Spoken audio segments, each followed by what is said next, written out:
Hi friends, இன்னைக்கு நம்ம November 19க்கான news தான் பார்க்க போறோம். Hasina inciting her loyalist, we will seek extradition Yunus அப்படின்னு போட்டிருக்காங்க.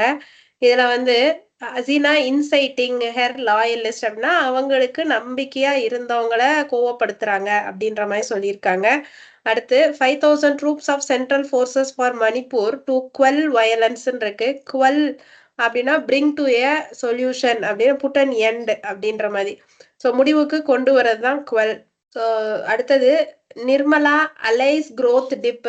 Alice growth dip worries moots rate cut அப்படின்னு இருக்குங்க. இங்க அலைஸ் அப்படின்னா relieves, growth dip worries. So இப்போ வந்து நம்ம எக்கானமி வந்து பெருசா வளரல, வளர்ச்சி கொஞ்சம் அப்படி ஒரு சின்ன ஸ்லைட் டிப்புனா ஸ்லைட்டா இப்படி லோவாயிருக்கு. அந்த கவலைகளை வந்து அவங்க ரிலீவ் பண்ணியிருக்காங்க. சஜெட்ஸ் ரேட் கட், இப்போ இன்ஃப்ளேஷன் ஜாஸ்தியா போயிட்டே இருக்கிறதுனால கொஞ்சம் இன்ட்ரெஸ்ட் ரேட்டை குறைக்கலாம் அப்படின்னு சொல்லியிருக்காங்க. ஸோ நம்ம எக்கானமி வந்து ரொம்ப ஸ்டேபிளா இருக்கு. அதுக்கு என்ன காரணம் சொல்லியிருக்காங்கன்னா மேக்ரோ எக்கனாமிக் ஃபண்டமெண்டல்ஸ்ன்னு சொல்லிட்டு சொல்லியிருக்காங்க. நிறைய பிஸ்கல் கன்சாலிடேஷன்னாலையும், அதாவது மேக்ரோ எக்கனாமிக் எஃபெக்ட்ஸ்னா ஜிடிபி, அன்எம்ப்ளாய்மெண்ட் ரேட்டு, அதுக்கப்புறம் வந்து இன்ஃப்ளேஷன், இதெல்லாம் வந்து நம்மளுக்கு இதுக்கு காரணமா அமைஞ்சிருக்கு அப்படின்னு சொல்லியிருக்காங்க. ஆனா அதுவே வந்து பாசிட்டிவா இருக்கு. அதாவது அதோட ஃபண்டமெண்டல்ஸ் வந்து பாசிட்டிவா இருக்கு அப்படின்னு சொல்லியிருக்காங்க. இதுல இடத்துல ஃபிஸ்கல் கன்சாலிடேஷன் அப்படின்னு சொல்லியிருக்காங்க. ஃபிஸ்கல் கன்சாலிடேஷன்னா பட்ஜெட் இம்பேலன்ஸ். நம்ம ஒரு பட்ஜெட் போட்டிருப்போம். அதை விட கூடயோ குறையவோ நம்மளுக்கு செலவாயிருக்கும். ஸோ அந்த ஃபிஸ்கல் கன்சாலிடேஷன் அதையும் சொல்றாங்க. ஸோ அடுத்து இந்த பாருங்க, படித்துறைஸ் of Thiruvedagam temple littered with waste discarded by devotees அப்படின்னு சொல்லியிருக்காங்க. லிட்டர்டு அப்படின்னா என்ன அர்த்தம்? ரொம்ப கிளீன் இல்லாம இருக்கிறது, அன்டைடியா இருக்கிறது, இல்ல ரப்பிஷா இருக்கிறது, இல்ல நம்மளோட திங்ஸ் எல்லாம் அப்படியே ஸ்கேட்டர் ஆகி இருக்கிறது. அடுத்தது பாருங்க, இங்க after a day of heavy rain. அடுத்தது பாருங்க, after a day of heavy rainfall north east monsoon to enter into lull phase in Tamil Nadu. Lull ஃபேஸ்னா டல் ஃபேஸ்ன்னு வச்சுக்கோங்க, இல்ல காம் ஆயிடுச்சு அந்த மாதிரி வச்சுக்கோங்க. So HC contemplate setting up a monitoring panel to curb drug menace in Tamil Nadu அப்படின்னு சொல்றாங்க. கான்டெம்ப்ளேட்ஸ் அப்படின்னா ரொம்ப யோசிச்சு லாங்குவிட்டியில, அதாவது லாங் ரன்னுக்கு இந்த ஆக்ஷன் ஓகேவா இல்லையான்னு ரொம்ப சிந்திச்சு நம்ம வந்து ஒரு சொல்யூஷனுக்கு வரும்போது அது பேரு கான்டெம்ப்ளேட்ஸ். ஸோ ஹைகோர்ட் வந்து நம்மளுக்கு ஒரு இன்ஸ்ட்ரக்ஷன் கொடுத்துருக்கு. ஒரு மானிட்டரிங் பேனலை நீங்க உருவாக்குங்க. அது மூலமா இந்த போதைப்பொருள் தொல்லை, மெனான்ஸ்னா தொல்லைய ஸ்டாப் பண்ணுங்க அப்படின்னு சொல்லியிருக்காங்க. ஃப்ரெண்ட்ஸ்னா அடக்க முடியாத, அவுட் ஆஃப் கண்ட்ரோல். ஸோ அடக்க முடியாத கூட்டம் இருந்துச்சு. The crowd was out of control அப்படி சொல்றாங்கல்ல. ஃப்ரெண்ட்ஸ்டு க்ரௌடுன்னு கூட சொல்லலாம். ஃப்ரெண்ட்ஸ்டு ஃபினாலேன்னு இங்க போட்டிருக்காங்க. கேம்பெயினோட, அதாவது நம்ம பிரச்சாரம் பத்தி, பாலக்காடுல நடக்கிற பிரச்சாரம் பத்தி. ஸோ இங்க வந்து பாருங்க, Kerala women's commission chief bats for censorship of television சீரியல்ஸ்ன்னு இருக்கு. பேட்ஸ் ஃபார் அப்படின்னா என்ன அர்த்தம்? சப்போர்ட்ஸ்ன்னு அர்த்தம். So twin negligence. இப்ப ஜான்சில ஒரு ஹாஸ்பிட்டல்ல ஃபயர் ஆக்சிடென்ட்ஸ் நடந்ததுல பச்சிளம் குழந்தைகள், பிறந்த குழந்தைகள் நிறைய பேர் வந்து அந்த ஃபயர்ல இறந்துட்டாங்க. நிறைய பேர் உயிருக்கு போராடிட்டும் அதுலயும் டெத் ரேட் வந்து வந்துட்டே தான் இருக்கு. ஸோ இது வந்து 2 அஜாக்கிரதைகள்னால அப்படின்னு சொல்லிட்டு சொல்லியிருக்காங்க. ஸோ இங்கிலீஷ் வந்து இதுல ரொம்ப சிம்பிளா இருக்கு. இந்த எடிட்டோரியல்ல நீங்க இதை ரீட் பண்ணி பார்க்கலாம். This time for Africa, India must take forward it's commitment to Africa the global south அப்படின்னு சொல்லியிருக்காங்க. ஸோ இப்போ பிரைம் மினிஸ்டர் G20 கான்ஃபரன்ஸ் சம்பந்தமா நிறைய கண்ட்ரீஸ்க்கு டிராவல் பண்ணாரு. ஸோ அதுல வந்து ஆப்பிரிக்காவோட நிறைய அக்ரிமெண்ட்ஸ் வந்து நம்ம போட்டுக்கிட்டோம். ஸோ இது வந்து நம்மளுக்கு இன்டர்நேஷனல் ரிலேஷன்ஷிப் சம்பந்தமா ஒரு இம்பார்ட்டன்டான நியூஸுங்க. ஸோ இதை நீங்க வாசிச்சு பாருங்க. இது நமக்கு எக்ஸாம் பாயிண்ட் ஆஃப் வியூலையுமே நல்ல ஒரு news. So global south hit by food fuel crisis due to conflict. So G20ல ஃபுல்லா இதை தான் சொல்லியிருக்காங்க. நம்மளோட வேர்ல்டுல சதர்ன் ப்ராவின்ஸ் ஃபுல்லாமே வந்து ஃபியூயல் பிரச்சனைகள்னாலையும் ஃபுட் இன்ஃப்ளேஷன்னாலையும் தான் நிறைய சண்டை சச்சரவுகளை மீட் பண்ணுது அப்படின்னு சொல்லியிருக்காங்க.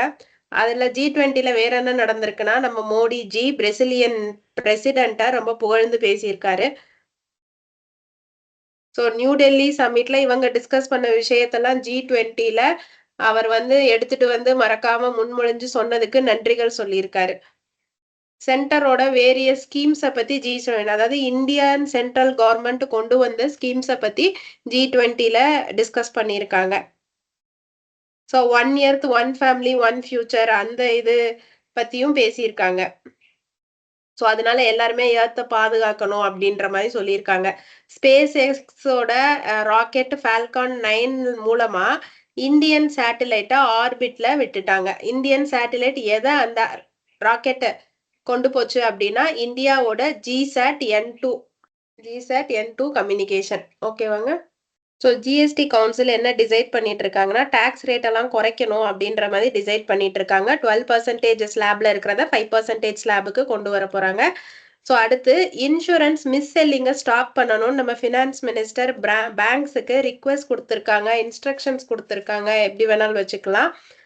So Hahnemann circle branch open பண்ணி எஸ்பிஐயோட ஹார்னிமன் சர்க்கிள் பிரான்ச் ஓப்பன் பண்ணி 100 வருஷம் ஆயிடுச்சு. அத ஒரு செலிப்ரேஷனா கொண்டாடுறதுக்காண்டி ஒரு 100 ரூபி காயின வந்து ஒண்ணு ரிலீஸ் பண்ணியிருக்காங்க. ஸோ அவங்க வந்து நட்ஜ்ன்னு சொல்லியிருக்காங்க. நட்ஜ் அப்படின்னா புஷ் ஜென்ட்லி. என்ன சொல்லியிருக்காங்க?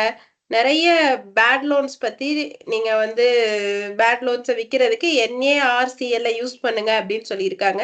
NARCL வேலை என்ன அப்படின்னு பார்த்தீங்கன்னா, national asset reconstruction company limited. இவங்க என்ன பண்ணுவாங்க? பேங்க்ஸ்ல இருந்து பேட் லோன் வாங்கிக்குவாங்க. இந்த கம்பெனி பேரே பேட் பேங்க் தான். NARCL பேரே bad bank. So bad loans அதாவது கட்டாத பணங்கள் வாரா கடன்கள் எல்லாம் இவங்க வாங்கிட்டு அதை ஏல விடுவாங்க.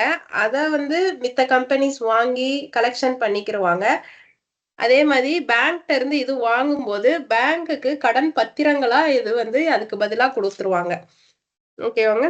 ஸோ இவங்க கலெக்ஷன் பண்ண பேங்க்ஸுக்கு அந்த அமௌண்ட்ட கட்டிட்டு வருவாங்க. இல்ல இவங்கள்ட்ட வேற கம்பெனிஸ்க்கு வித்துட்டு அவங்க கலெக்ஷன் பண்ணிக்குவாங்க. அந்த கம்பெனி அதுக்கு பதிலு இந்த கடன வந்து SBIக்கோ இல்ல எந்த பேங்க்ல இருந்துச்சோ அதுக்கோ கட்டிருவாங்க. Monitor portfolios proactively, handle potential risk, DAS tells bank boards. So நம்ம RBI கவர்னர் என்ன சொல்லியிருக்காங்க அப்படின்னா, உங்களோட போர்டோட ரூல்ஸ் அண்ட் ரெகுலேஷன்ஸ கரெக்ட்டா பாருங்க. உங்களோட போர்ட்ஃபோலியோவ பயங்கரமா மேனேஜ் பண்ணுங்கன்னு எல்லா பேங்க்ஸுக்கும் சொல்லியிருக்காங்க.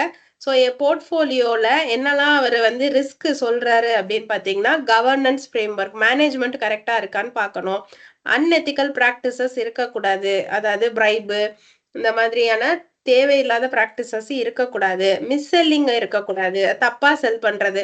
நீங்க ரூ. 1,00,000 டெபாசிட் பண்ணீங்கன்னா, ரூ. 10,00,000 கிடைச்சிரும். இன்சூரன்ஸ்ல போடுங்க, மியூச்சுவல் ஃபண்ட்ல போடுங்க அப்படின்னு பொய்யா எதையும் சொல்லக்கூடாது. KYC verification no your customer ப்ராப்பரா பண்ணியிருக்கணும். அதுக்கப்புறம் நீங்க கன்டினியூஸா அப்டேட் ஆயிட்டே இருக்கணும். போர்ட் மெம்பர்ஸ் கன்டினியூஸா அப்டேட் ஆயிருக்கே இருக்கணும். எத பத்தி அப்டின்னா, எக்ஸ்டர்னல் ஃபேக்டர்ஸ், ரெகுலேட்டர் சேஞ்சஸ் என்னென்ன வந்திருக்கு. RBI என்னென்ன ரூல்ஸ் அண்ட் ரெகுலேஷன்ஸ்ல சேஞ்சஸ் கொண்டு வந்திருக்கு. மார்க்கெட் இப்ப எத நோக்கி போயிட்டு இருக்கு. இப்ப ஆர்டிபிஷியல் இன்டெலிஜென்ஸ் அண்ட் டெக்னாலஜி நோக்கி போயிட்டு இருக்குன்னா, நம்மளும் அதுக்கு ஏத்த மாதிரி அப்கிரேட் ஆயிக்கணும். மேக்ரோ எக்கனாமிக் சேஞ்சஸ் எப்படி இருக்கு. அதாவது GDP எப்படி போயிட்டு இருக்கு. இந்த இண்டஸ்ட்ரி GDPக்கு எப்படி கான்ட்ரிபியூட் பண்ணுது. நம்மளோட இன்ஃப்ளேஷன் எப்படி இருக்கு. ரேட் கட்னால என்ன ஆகும். ஸோ இந்த மாதிரி எல்லாம் நீங்க அட்வான்ஸ்டா இருக்கணும் அப்படின்னு சொல்லியிருக்காங்க. Also remain vigilant of the operational risk. So operational risk அப்படின்னா சிஸ்டம் ஃபெயிலியர் ஆகுது, இல்ல IT டிபார்ட்மெண்ட் ஃபெயிலியர் ஆகுது, யாரோ ஹேக் பண்ணிட்டாங்க. ஸோ இதுலலாம் நீங்க வந்து பயங்கர விஜிலண்டா இருக்கணும், கண்ணும் கருத்துமா இருக்கணும். ஸோ இதெல்லாம் வந்து ஷார்ட் டேர்ம்ல வந்து உங்களுக்கு நிம்மதியா இருக்கும். இன்னைக்கு வேலை இல்லாம இருக்கும். பட் இது லாங் ரன்ல பெரிய ரிஸ்கா போயிடும் அப்படின்னு சொல்லியிருக்காரு. Stock market tanks for the 7th straight day அப்படின்னு சொல்லியிருக்காங்க. தேங்க்ஸ் அப்படின்னா விழுந்துகிட்டே இருக்கு. ஃபினான்ஸ் டேர்ம்ல தேங்க்ஸ் அப்படின்னா ஸ்ட்ரெயிட் டிக்ளைன்னு அர்த்தங்க. அடுத்தது வந்து பிரான்ஸ் லீப் ஃப்ராக்ஸ் இட்டாலி அப்படின்னா பிரான்ஸ் வந்து இட்டாலிய ஓவர்டேக் பண்ணிட்டாங்கன்னு அர்த்தம். ஸோ இந்த இத வந்து ஜஸ்ட் ஒரு அண்டர்ஸ்டாண்டிங்காண்டி படிச்சு வச்சுக்கோங்க. Inflation play role in Trump win.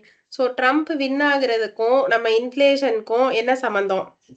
இண்டோலன்ஸ் அப்படின்னா என்னன்னா inactivity resulting from a dislike of work. So நம்மளுக்கு அந்த வேலை செய்ய பிடிக்கலன்றதுனால நம்ம லேசியா ஃபீல் பண்றது தான் இண்டோலன்ஸ். ஓகேவா ஃப்ரெண்ட்ஸ்? ஸோ இதோட இன்னையோட நியூஸ் பேப்பர் முடிஞ்சிருச்சு. Thank you friends.